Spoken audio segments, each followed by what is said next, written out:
மகர ராசியைச் சேர்ந்த நேயர்களே, உங்களுக்கு உங்களுடைய ராசிநாதன் சனியானவர் தற்போது சூரியனோடு சேர்ந்து கம்பஸ்டட் என்று சொல்லக்கூடிய அஸ்தமன தோஷத்தில் இருக்கிறார்.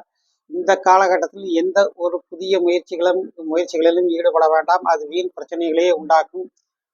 உங்களுக்கு இப்போது என்ன ஆகுமோ ஏதாகுமோ என்கிற மாதிரியான ஒரு வீண் மனக்குழப்பம் வந்து போகும்.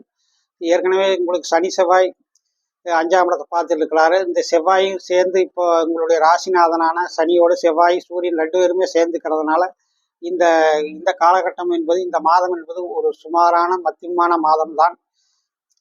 அரசாங்க தொடர்புகள் இருப்பவர்கள் இவர்களுக்கு சாதகமான பலன்கள் எதையும் தற்சமயம் எதிர்பார்க்க முடியாது. மிக கடுமையான சூழ்நிலைகள் சந்திக்க நேரிடும்.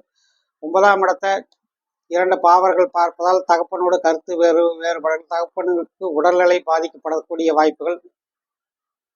உங்களுடைய மேல் படிப்பு ஏதாவது இருந்ததுன்னா அதில் ஏதாவது சில பின்னடைவுகள் குழப்பங்கள் ஏற்படுறதுக்கான வாய்ப்புகள் உண்டு. சில இளைஞர்கள்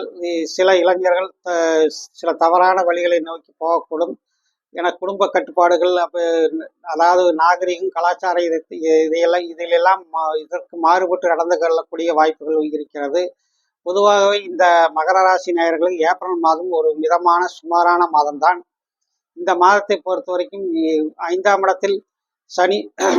இடத்தில் சனியினுடைய தொடர்புகள் இருக்கிற காரணத்தினால் காதல் சம்பந்தப்பட்ட விவகாரங்கள் எச்சரிக்கையோடு இருப்பது நல்லது. குழந்தைகளால் வீண் செலவுகள் வீண் மனக்குழப்பம் ஏற்படக்கூடிய வாய்ப்புகள் இருக்கிறது. கடன் தொல்லைகள் ஏதாவது இருந்தால் அதையெல்லாம் பைசல் பண்ணிக்கிறது நல்லது. எதிலும் நிதானமும் கவனமாக இருப்பது நல்லது. உங்களுக்கு மின்சார பொருள்கள், கேஸு இது மாதிரி மின்சார சாதனங்கள் போன்றவற்றினால் ஏதேனும் சில அல்லதொல்லைகள் பிரச்சனைகள் வரக்கூடும். மின்சார பொருள்களால் வீண் செலவுகளும் அவைகள் பழுதுபடுவதால் வீண் செலவுகள் ஏற்படும். வாகனங்களால் வீண் செலவுகள் ஏற்படும்.